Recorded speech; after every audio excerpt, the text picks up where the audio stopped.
And also our next expert will tell about international personal experience, namely how to optimize farms using regenerative agriculture and digitalization personal experience. This expert is from Ukraine, and it is very important. She speaks in English for the first time, and so we need to support her. And if you need interpretation from English into Latvian, please take the headphones at the back of the room. And let us welcome Oleksandra Volovyk. Hello, everyone. First of all, I want to thank for invitation. It's a pleasure to be here. It's a pleasure to be in a beautiful country. Paldies. Героям слава. Дякую.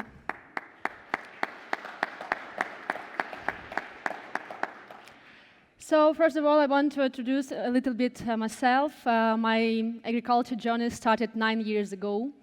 I was managed by a farm in the southern part of Ukraine, Kherson region, for the 6 years. And there we started to implement regenerative agriculture. And today I will be mostly speaking about strip tillage method. And also, I had the possibility to work with a manufacturing company in Ukraine, of the center of Ukraine, with their farm on the central part. So there I gained experience with the corn mostly. And today, for the last year, I'm working with a Spanish-Italian company, Nome, and we started to develop strip tillage technology around Europe. We conducting demo, and also we are working with the digitalization of the farms. So let's start. My I can say favorite phrase that healthy soil is an equal healthy economy. It's not my phrase, but anyway, the main asset of our farm is our soil. And our future results really depend how we will treat this asset. And you can see that we have some kinds of economic benefits, like reduced inputs and costs, lower risk from weather and pests, and also higher yields and productivity. And also, if you're talking about environmental benefits, of course, it's a nutrition and microbalance we can enhance, and also it's soil and water rotation, especially if you have some problems with the soil erosions. It's really important. So then we have diversity of regenerative cultivations methods like strip tillage, vertitil, no-till, mini-till.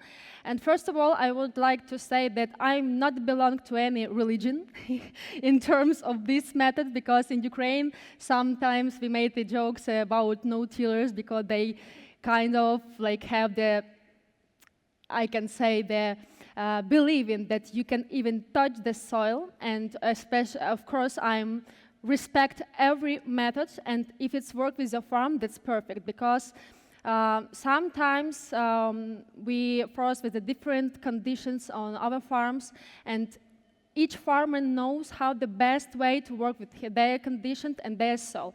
And it's okay if, for example, you're doing strip tillage with your corn, but then you're doing your winter wheat or barley with direct drill or with mini-till. So you can choose. I think that there are not some restrictions, because at the end we have different conditions, different types of soil, and any cultivation method requires their requirements. So then, why we choose strip till? Why we choose strip till? First of all, like it was 2016.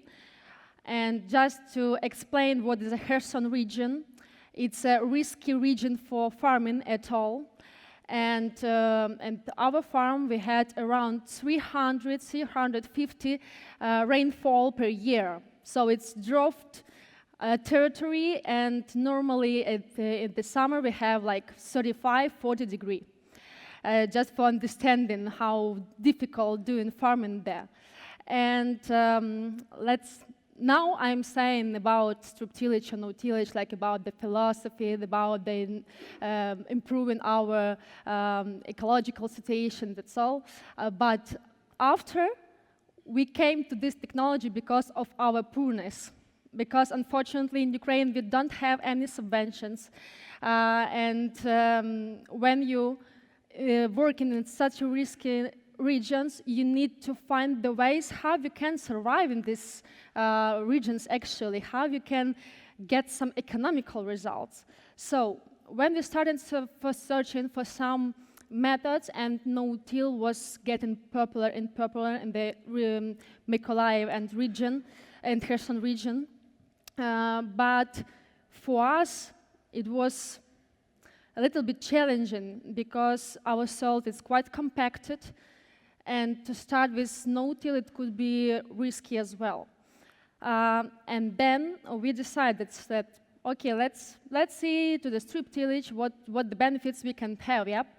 And for me, yeah, the biggest benefit of strip tillage that it's still really flexible method of cultivation, because you're still tilling, but at the same time you leave the biggest part of your soil undisturbed, and you can work with the soil quality, you can work with your crop residues, and in the end, it's the best way to in place your fertilizer, because with the no-tillage, sometimes you have the struggles. And it's really interesting how now we have a lot of conversation in different countries, and many farmers told like, okay, I tried no-tillage, but it doesn't work. It doesn't work because you need to do it really properly. It's first of all, you should make your soil analysis, you should look at your soil compaction, you should organize all the machinery for doing this kind of tillage, and it's really important and not so easy, because some farmers, now I will tell you some Ukrainian words that between no-tillers we are laughing that some farmers, they're thinking that it's so easy to do no-tillage, like the rule of 3 that. Why that? Because in Ukrainian it sounds like засіяв, забув, зібрав, which means planted, forgot, and then harvested. So it doesn't work like that at all, and we should understand that we're switching to such complicated methods, we should start really in the right way with that. So yeah, for us was the good decision to start strip tillage, because on the source of Ukraine at that time we didn't make now you can to do without irrigation corn or even sunflower. So for us it was best decision to start with combined strip till, when we can in one pass to put the fertilizer and to plant it. And for the wheat, winter wheat, for the rapeseed, and also for the flax oil, it was the perfect decision. But then, when I had the opportunity to work in the center of Ukraine, of course, we started work with corn. And when you're working with corn, it's really important how your fertilizer will be available for your plant. And it's the best way to make strips in autumn. It's like now it's a season, like November, even December, if weather will allow you. You can start making the strips, and then in spring, you will plant it, and the fertilizer will be already available for your plant. And also, microbiome will be working good. So, as I told, the main reason it was climate changes, and it was some benefits like good seed belt preparations, because for us it's also important when we should plant it sunflower in spring, it's warming of our soil. And no-tillage sometimes didn't allow to do that. So with a strip till, it's easier, because our rows is already prepared, is already warming, so we can start our seeding campaign a little bit earlier than with a no-tillage, for example. But it was some funny moment when you're starting to switch to the another technology. I remember it was 2016, and nobody does it in our area. Everyone was plowing, and I don't know how it is here in Latvia, but in Ukraine, almost all the land they rented. So you need to communicate with the mayors, with the villagers, with the local government. And I had the call from the mayor, and he was like, everything is okay with the company? And I was like, yeah, but why are you asking? Because your fields is like still stable on your fields. What's going on? Like people, we have a rumors that you're bankrupt or something like that. So of course, like for the people, it could be at the beginning something strange, but it's most important what you're doing and what results you get at the end. Why we choose strip-till? It's really important point about economical benefits. Here you see our good results in Kropivnitsky with our corn. You see more or less my how I am and how the toll of this corn. Now, if you're talking about benefits, economical benefits, first of all, we are talking that we are working just with the 30% of your soil. And first of all, it's saved in time. And really important that you can forget about plowing, about subsoiling, about disking, about like 2-3 cultivation when you're just making your field like, I don't know, football pitch. Just forget about that. We're doing at least 3 operations.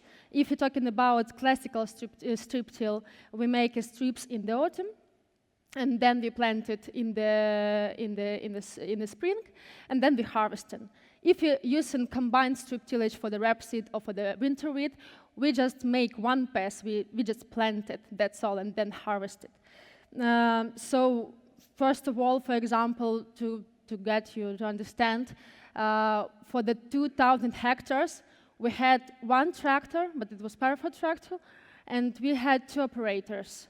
Okay, and self-prepared sprayer, that's all. So you don't need to have a lot of employees, operators, you don't need to have 1 tractor for cultivation, another for disking, another for planting. So you optimize your time as well. And of course, when today we're talking about optimizing our cost, especially in the fuel, it makes sense because from 80, 90 liters per hectare, you switch into 30, 40. And it makes sense as well.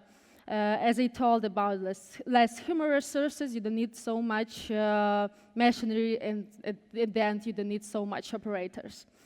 Here we have a photo from Bulgaria, because now I'm working with many European countries and also with Romania, Bulgaria. I'm already heard that you have a lot of rains, and maybe this example is not realistic for you, but when you're working with a no-tillage or strip-tillage in a really drought climate, you see the difference. And here in the photo you can see also the difference, both methods were applied on the same field with the consecutive days, with the same seed rates and varieties. So here we see the difference as well. And then we need to understand that today, to empower your farm, here are the 2 ways to go to the regenerative agriculture, and also for digitalization of your farm and farm management. First of all, why it's good to digitalize your farm, and then I will share our experience, what struggles could be in, especially in, I think in our post-Soviet countries we have this issue, but anyway, let's go step by step. When you optimize your tasks, it's saving your time, it's saving your labor. Also, of course, if you're talking about farm management, it improved your resources management, yeah? And also it's important to have the digitalization for your risk mitigations, because when you have weather predictions or some pest predictions or some diseases predictions, and basically today we have a lot of platforms on the market, but basically you have it on your phone, and you will have some alerts that, for example, at this field you have problem with the pest, or you have the problem with this disease, and you don't need to drive around all your fields. You just need to have your phone, and you will see the alerts, what is going on your fields. And for the owner of the farm, it's really important to see this dashboard, what is going on in your field, what is going on with the finance, and you can combine it. And what the problem that I thought in earlier, we can force. First of all, and it was in our experience, we forced with the resistance from our employers. Because when we talking with agronomists like, oh, look, we have so great system, and it will help you so much. And for him, it's, okay, I need to do additional work. It's just the thing that he is thinking about. And at the beginning, it was really hard to manage that. For example, he need to perform some operation in the field, and he need to put the information about crop protection product that he put from the warehouse. But for him, it was a lack of time, or he didn't have a connection, or something like that. So my advice, how we did it, and how now I'm advising to our clients, just, for example, if you have some office workers, just increase a little bit the salary, and then they will put this all information to the platform to have really accurate data. And for example, our agronomist just phoned her and told like, okay, I'm took like 20 liters of this product, and I'm going to this field to apply to perform with this operation. And then you will see that all the situation what is going on in the field, yeah, or you can also at this moment to see what is your tractor doing at this field, or what these employers, how much hectares he made, and so on. It's so really make easily your life that and you understand how much you can save also with these platforms and these inputs that we have today. And good farming management turning oops into wow. Look at the harvest. When you start doing all the, like in symphony, yeah, your cultivation method, your farm management are really good, and you can feel the difference. For example, like first of all, it will be easiest life for you, because you will understand that you have a good results, you see all what the things going on the field, and it's really save your time, save your cost, because if you see but we make some decisions that based on the predictions or alerts, we don't need to put, for example, all the crop protection product on all the fields or all the crops. We can put just on the field that's really required.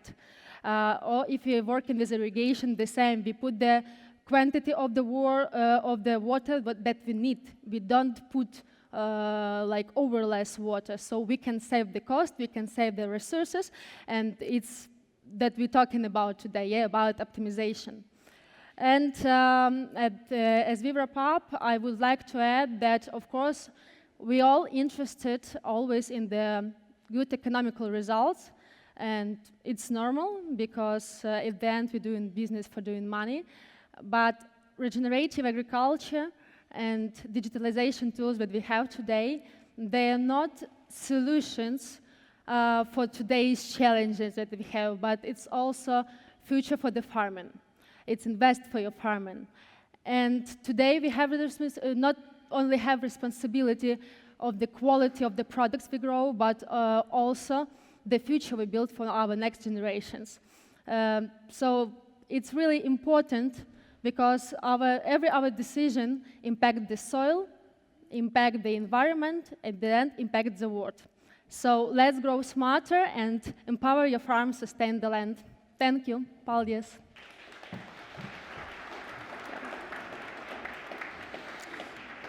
Thank you, Oleksandra. First, thank you for finding time and being here with us today.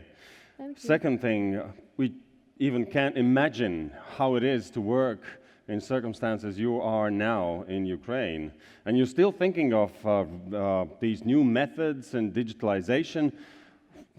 Is the mentality ready for that? Aren't people just saying, come on, we have bigger problems now?